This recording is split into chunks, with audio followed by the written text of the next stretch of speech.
The first time Patrice Holloway tried to have my boat towed, she did it on a Saturday morning with the lake flat as glass. My coffee still hot in my hand and a tow truck grinding up my gravel drive like it had every right in the world to be there. You ever have one of those moments where somebody gets so arrogant it almost turns funny? Because that was mine. There stood Patrice, arms crossed, visor on, wearing that smug little smile she used when she thought the rest of us were too tired, too polite, or too scared to push back. The hook on that flatbed was already inches from my hull metal, scraping little sparks kicking out under the frame, and she goes in that clipped church lady voice of hers, Section 4, Article 9. Your boat exceeds the size limit by 2 feet. 2 feet. I looked at the hook, then at my boat, then at Patrice, and I smiled, which should have worried her, but it didn't. She waved the driver forward like she was queen of the lake, queen of the docks, queen of the whole little mildew-smelling kingdom. Problem was, Patrice had no idea she was about to try stealing a man's boat off land connected to a lake I legally owned. But that part only makes sense if I back up. My name's Weston Dalloway. I'm 61, retired, and before that I spent 32 years as a licensed marine surveyor. That means I made a living studying boat stocks, water access, submerged hazards, title issues, easements, all the ugly little legal knots people ignore until money starts bleeding.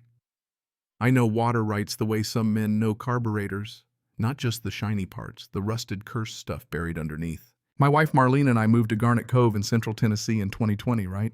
When the whole world felt sideways. We weren't looking for excitement. Lord knows at our age nobody moves 40 minutes outside Nashville because they're chasing nightlife. We wanted quiet. Trees, water, a dock, a little peace.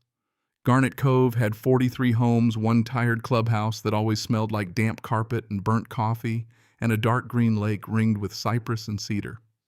Real pretty place if you could ignore the HOA. And ignoring the HOA would have been easier if it hadn't been run by Patrice Holloway. Patrice had lived there over a decade, and she carried herself like she'd been appointed by God to protect the neighborhood from mailbox paint flower beds, boat trailers, and joy. She wore visors indoors.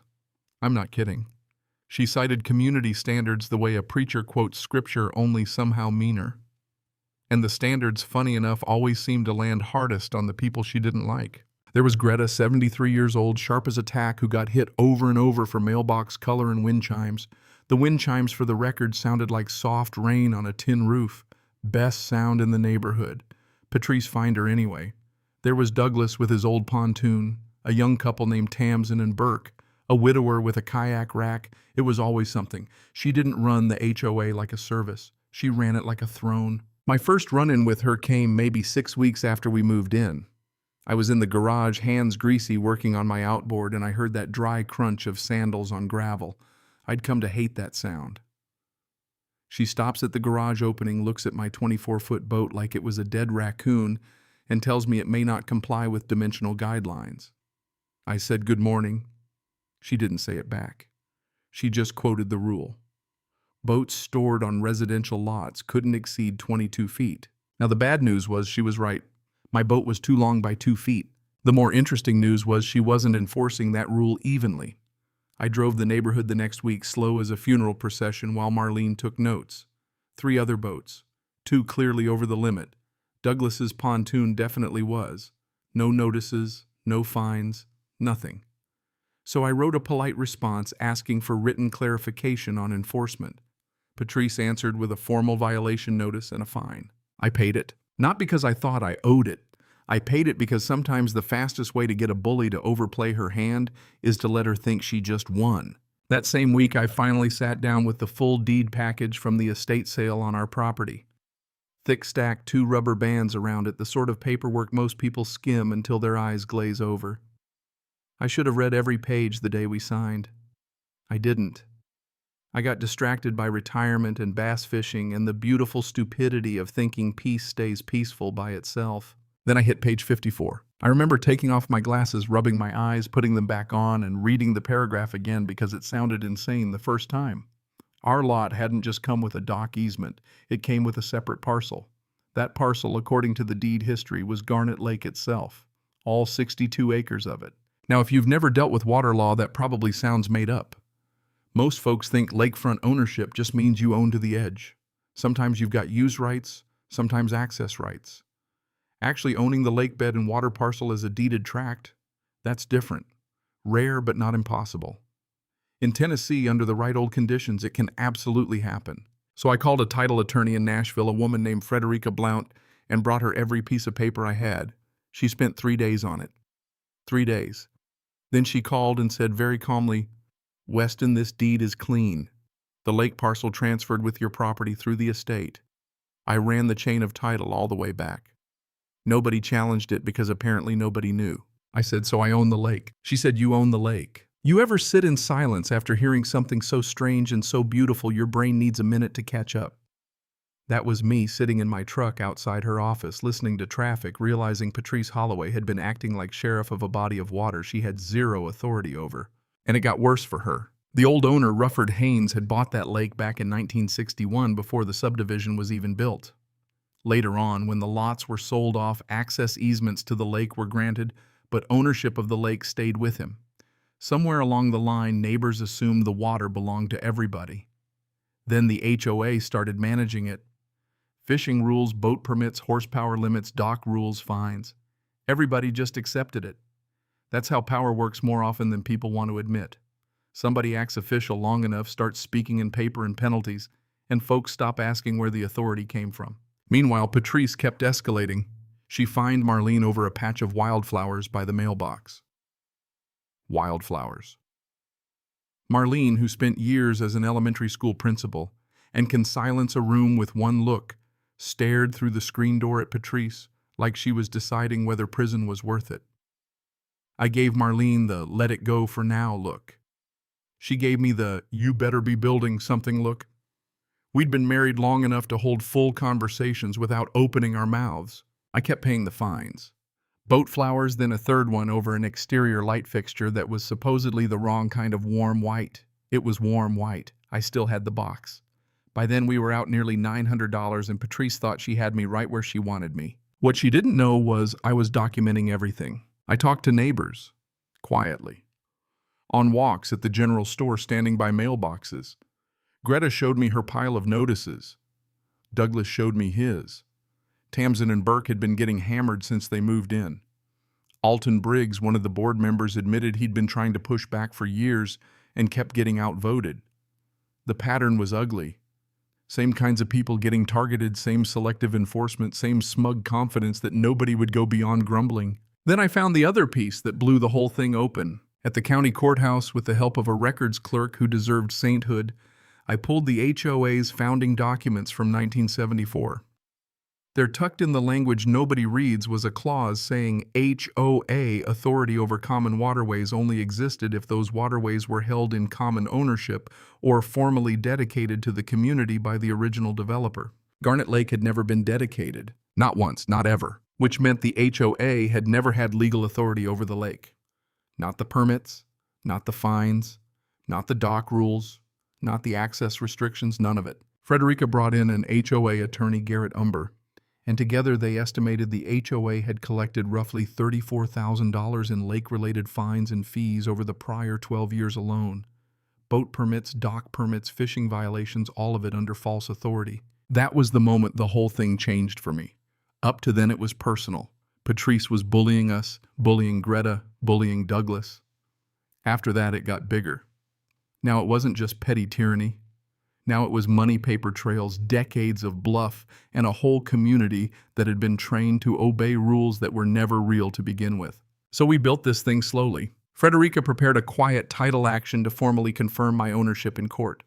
Garrett prepared a restitution demand. Tamsin, who turned out to be far more prepared than anybody knew, had been legally recording her conversations with Patrice for months. Tennessee is a one-party consent state, and thank God for that, because one of those recordings caught Patrice telling Tamsin her dock request was denied because she and Burke were changing the character of the community. That phrase sat in the air like a dead fish. Alton started documenting every board meeting. Neighbors started comparing notices. And I stayed calm. That part mattered. I didn't rant online, didn't stomp around making speeches. I waved at people. I smiled. I kept paying the fines. Silence when somebody's trying to provoke you can be pure torture. Then Patrice made the move that killed her. Friday evening, a tow truck rolled up with an HOA work order authorizing removal of my non-compliant watercraft. The driver was just some young guy doing a job, and I don't blame him. I looked at the paper, went inside, and called Frederica. She answered on the second ring. Bless that woman. I read the order out loud. She said, "They cannot tow personal property from private land without a court order. Do not let them touch that boat." So I went back outside and told the driver, calm as still water, "Step away from it. If your truck touches my boat, we're going to have a very expensive conversation." He backed off. 20 minutes later, he was gone. After that, we stopped waiting. The annual HOA meeting in December was our stage. Full room recorded minutes, almost every household represented. Patrice sat at the head table looking polished and perfectly in control. Frederica and Garrett were in the back. Alton was at the board table. Tamsin and Burke were off to the side. Greta and Douglas sat with me. I carried in a binder thick enough to stop a bullet. When Alton forced the agenda item on Lake Authority, Patrice tried to brush it aside. Said the matter had been reviewed internally. No concerns. Then Alton introduced me. I stood up, opened my binder, and said, "My name is Weston Dalloway, and after completing a title search 4 months ago, I discovered that I am the legal owner of Garnet Lake." That room went dead silent, then all at once it wasn't silent at all. Patrice started talking, but I kept going. Certified deed copies, chain of title, founding documents, the clause limiting HOA authority, the survey proving their dock extension encroached 40 feet into my property, the quiet title action, the restitution demand for unlawfully collected fees. Board packets were already being passed out while I spoke. Wren, one of Patrice's allies, took one look at hers and turned pale. Then Tamsin played the recording. Patrice's own voice filled that mildew-stained clubhouse, talking about changing the character of the community, and you could feel the entire room tilt. That was the moment. Not when I said I owned the lake, not even when I laid out the money. It was hearing Patrice in her own words finally sound exactly like what she was. A local reporter came in through the back. Deputy by the door. Douglas leaned toward me and muttered, "Play stupid games." And Greta, without missing a beat, whispered, "Win stupid prizes." I nearly laughed right there. The fallout took months, but it landed hard. The HOA didn't contest the quiet title action. Couldn't. The court confirmed Garnet Lake was mine. The restitution claim settled before trial, and 29 households got refunded for lake-related fines and fees. Douglas got money back. Greta got enough to buy herself a very fine kayak, and because God is good, a second set of wind chimes she hung right near the property line. Patrice resigned before spring. Not long after that, her house hit the market. She moved. Alton became HOA president. The rules got rewritten, shorter, cleaner, fairer. The neighborhood got quieter in the best way. And because I never wanted to become the villain, they'd painted me as Marlene, and I set up a written access agreement so every household in Garnet Cove could keep using the lake for recreation at no cost. We just did it legally this time. Clear rules, real authority, no throne, no visor, no fake kingdom. The first 4th of July, after all that, we had a cookout by the water. Nothing fancy.